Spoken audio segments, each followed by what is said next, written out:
to greater sins and minor sins, then it's only with regards to the servant. But when it comes down to Allah subhanahu wa ta'ala, then every sin you commit is big. No. Okay, another one. There's what it means to worship Allah. Yes, that we observe, like when we pray, that we understand that we are chosen to be an element through which He wants to be worshipped. And then that will become a prayer of witnessing His grace and witnessing His mercy and witnessing His love for you. You know, people say, I ask myself, does Allah love me? You just prayed. The minority of people on earth pray. The minority, not the majority. And even not the majority of Muslims. Majority of Muslims don't pray. They're not bothered, or they pray too late, or 3 times a day, or they join their prayers. So if you see that Allah subhanahu wa ta'ala has chosen you to pray, knowing who we are, He knows who we are, He knows what we are hiding. We don't see each other's sins, isn't it? Otherwise people might not be our friends. So He knows who we are, but nevertheless He invites us to be His guest. Not because of something within us, but something within Him subhanahu wa ta'ala. And that's, He's generous and gracious and praiseworthy at all times subhanahu wa ta'ala. So that was another one. What else? Yeah, push our nafs lower to bring ourselves higher. Yes, pressure your nafs lower and to bring your soul higher. Another advice that I want to give, I'm sorry, I wanted to read from this, but I will, inshallah, get it later on to you. Is another thing that I want to say is, don't think too much of extra deeds if your fard isn't okay. Very often we're thinking about so many things, and I want to do this and that, and the problem is that now night prayer became more beloved to people than their fard prayer. Fard is very quickly, but night prayer, subhanAllah. Fard is something that was made obligatory upon you by Him, and the night prayer is something that you chose, and the fard prayer is something He chose and commanded. So we should beautify our fard prayers more than any other prayer. SubhanAllah. And this is also from Shaitan. Al-Harith al-Muhasibi rahimahullah said, if you keep on longing for extra deeds while you haven't taken care of your obligatory deeds, then Shaitan is playing with you. Shaitan is fooling you. And an advice, that I also want to give in the first instance to myself is, start with removing all haram from your life. While doing your fard prayers, your fard song and so forth, remove all the haram. But the problem is when we hear haram, what do we think? I don't gamble, I don't look at haram, I don't kill, I don't steal, I don't do zina, I don't have this. So what's going on? Al-Harith al-Muhasibi said, and know that the sins of the heart are more in number than the sins of the body. We're longing for night prayers, but we're still not pleased with Allah's decree. We might even be saying, Ya Rabbi, why me? Why not him? Why not her? Why did I lose a child and not that person? Why did my car go? And so forth. So we're not pleased with the decree of Allah. We're not patient. We don't feel any joy when we think about paradise. We don't feel any fear when we think about hell. All of these things, they're obligatory.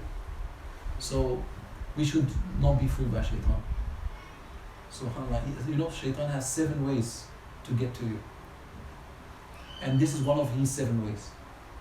And you know what the last way is? Apart from making you lose time, the last steps of Shaitan is when you're close to Allah and that you're only thinking about good deeds, that he's going to calculate which deeds come with the most hasanat. So if you want to do this and that, he will guide you to the deed with the less hasanat, because he can't get you in haram. He says, khalas, these are 100 hasanat, these are 1,000. Yalla, khalas, don't look at this, look here. So this is also like, there is one of the scholars, he wrote a book which is called Ishtaranjul Arifin, meaning the chess of Shaitan. So check and mate. He all the time is doing this and that. All the time is playing this with you. This was explained by Shaykh al-Fasi with a very good explanation. Anyway, so This is also one of the things I wanted to mention. So now, in brief, inshallah, 2 minutes is I'm going to start bi'idhnillah prayer module. It won't be the same way as was now. This is a heart softener, isn't it? It will be with more structure. It will be with PowerPoints. It will be with ayat and hadith clearly, shown and so forth, and with a methodology. And so the first one would be the touchstones of prayer, which would be showing what prayer is and how to get to these higher levels with a methodology and plan and so forth.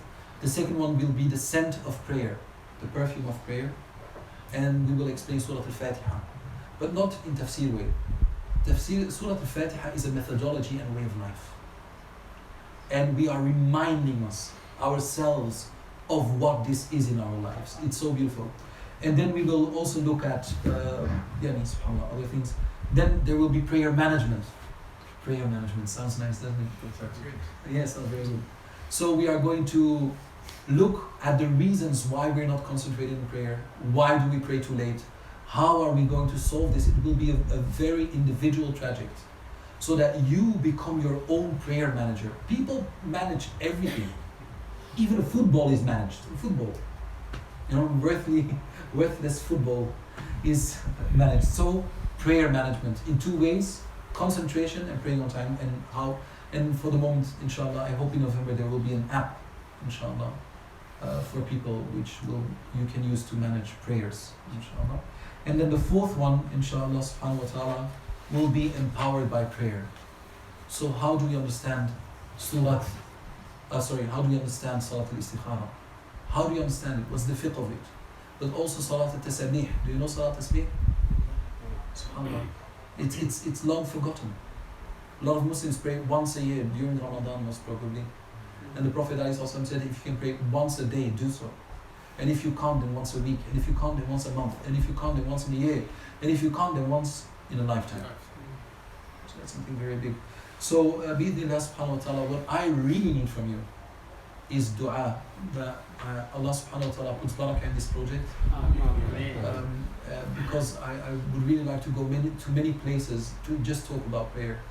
There are so many things one can talk about, but I really think that if we can get connected to Allah, then all the diseases within the community will disappear. Because everybody will be focused, connected to the one. So there's no you are this, you are that, gossiping, no, to the one. And so I hope that I can do this. So please bring dua for me. And for this project, it's just beginning. I'm writing a lot at the moment, and that's it. Sallallahu wasallam ala Sayyidina Muhammad. And I want to like to thank Hameen Foundation for accepting me here and honoring me each time in their beautiful madrasa with beautiful teachers and beautiful people. And may Allah subhanahu wa ta'ala bless their project and increase it until their light is spread over the world. Ameen. Walhamdulillah.